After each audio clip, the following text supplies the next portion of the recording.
Hello বন্ধুরা, তো তোমরা দেখো আমি কোথায় চলে এসেছি আবার একটা জন্মদিন উপলক্ষে। তো যেখানে আমি 5-5টা বছর কাটিয়ে গেছি সেইখানে আমি আবার চলে এসেছি জন্মদিন উপলক্ষে। তো এরা আমাকে ছাড়বেই না, তো ওই যে ভালোবাসা, তো বলে না রক্তের সম্পর্ক না হলেও যে একটা ভালোবাসার সম্পর্ক গড়ে ওঠে, তো সেটাই কিন্তু তোমরা দেখলে বুঝতে পারবে। তো এখানে কিন্তু জন্মদিন উপলক্ষে আমাকে না বললেও ওদের হতো, তবুও এরা আমাকে ছাড়া এরা কিছুই করতে পারবে না। তো এদের জন্মদিন মানে জন্মদিনটা ছিল আগের দিন। তো আমি যেহেতু আসতে পারবো না, আর যেহেতু শনিবার পড়েছে, তো আমাকে বাদ দিয়ে এরা জন্মদিন করবে না। তো তার জন্য কিন্তু ওরা পরের দিন এই অনুষ্ঠানটা করছে। সেরকম কিন্তু কিছুই আহামরি জন্মদিনের কিছুই না, মানে ঘরোয়াভাবে।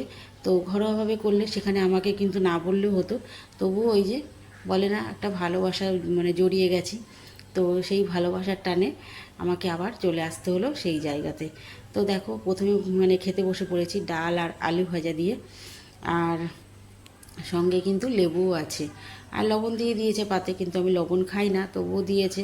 ওই যে ক্যাটারিংয়ের লোক, তো সব কিছু দিতে হবে। আর তারপরে দেখো পড়ে গেল পাতে একদম চিকেন কষা। চিকেন কষা দিয়ে খেতে খেতে কিন্তু চলে আসবে এক্ষুনি আমার দেখো চাটনি পাঁপড়। তো যাই হোক, মানে যতটুকু পেরেছে ততটুকু আয়োজন করেছে, কিন্তু সেই মানে তার মধ্যে যে আমাকে বাদ দেয়, মানে দিতে ওরা পারবে না, তাহলে তোমরা বুঝতে পারছো যে কতটা ভালোবাসার জায়গায় আমি জড়িয়ে গেছি। তো দেখো তারপরে শেষ পাতে দিয়ে দিল চাটনি আর পাঁপড়, আর দেখো রসগোল্লা দিয়ে দিয়েছে। আমি কিন্তু একদমই মিষ্টি খাই না, তবুও দেখো দিয়েছে, মানে কী আর করব, তাও খেয়ে নিলাম।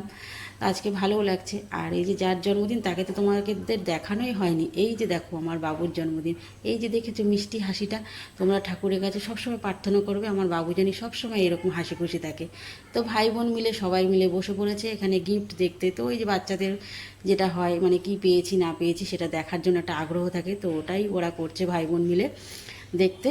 তো চলো ভিডিওটা এই অবধি। তো তোমাদের ভালো লাগলে অবশ্যই কিন্তু লাইক করো, কমেন্ট করে পাশে